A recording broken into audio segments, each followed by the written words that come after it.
Nestled on the edge of Yerba Buena Island, hidden under the noisy freeway underpass of the Bay Bridge, lies a three-story mansion known as the Nimitz House. Few know and love this home more than Rear Admiral John Bidoff. It was an honor and a pleasure, and I would sometimes walk through this home and wonder who sat there and who visited and when and what was the occasion.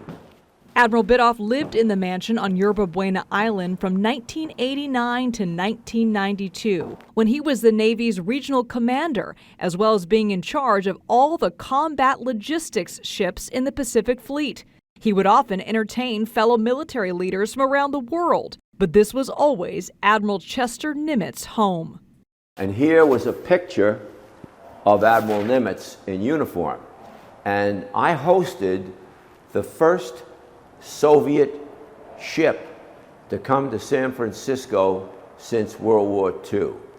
And I had the admiral and the captain and others here, and they all wanted to have their photos taken standing here with the picture of Admiral Nimitz in the background. It was incredible. Admiral Chester Nimitz was named the Commander-in-Chief of the Pacific Fleet 10 days after the attack on Pearl Harbor. I am calling you to inform you that I have selected you to be the Commander-in-Chief of the Pacific. And I want you to get out there as soon as possible and stay the hell out there until we win this war. 2 years after signing the Instrument of Surrender, ending the war in the Pacific in September of 1945, Admiral Nimitz moved back to the Bay Area. He moved into the mansion in 1963, 18 years after World War II ended in the Pacific Theater. His health was beginning to fail. The Navy stepped in to help.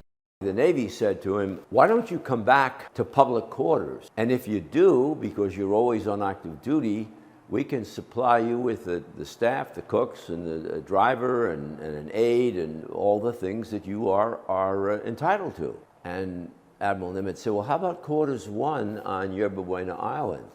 Quarters 1 then became known as the Nimitz House. Admiral Nimitz would continue his public service, entertaining dignitaries from around the world, many of them from Japan, breaking bread and shaking hands with some who were once the enemy.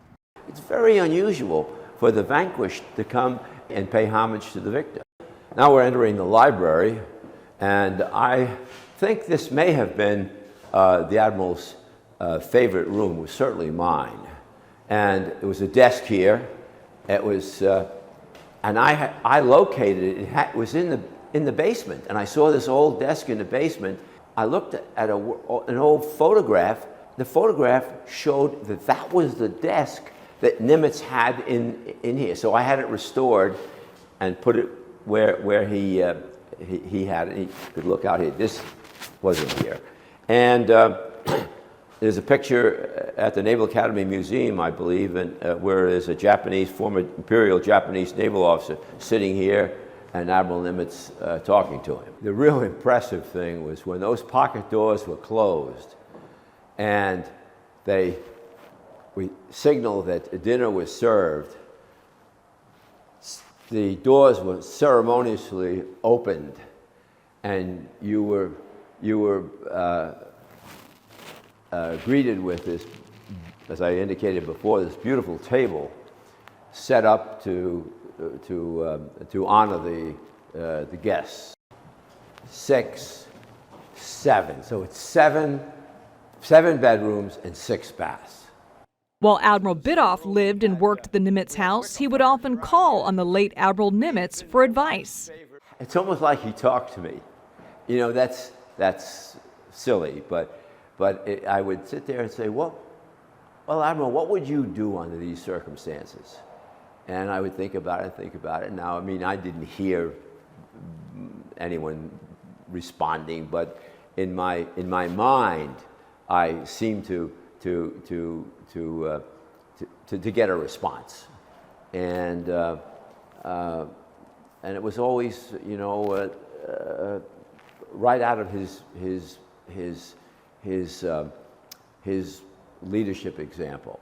Admiral Nimitz died in the Yerba Buena mansion on February 20th, 1966. He was 80 years old. This is the room that Admiral Nimitz died in.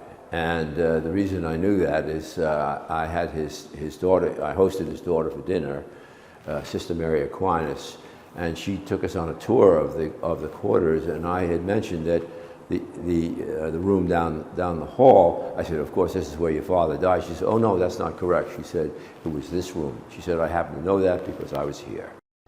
Today, the Nimitz House is empty. Nobody has lived there since the 1990s. After a bitter battle between the city and the federal government over who controlled the property and a dispute over the location of the new Bay Bridge, the mansion closed to the public for good.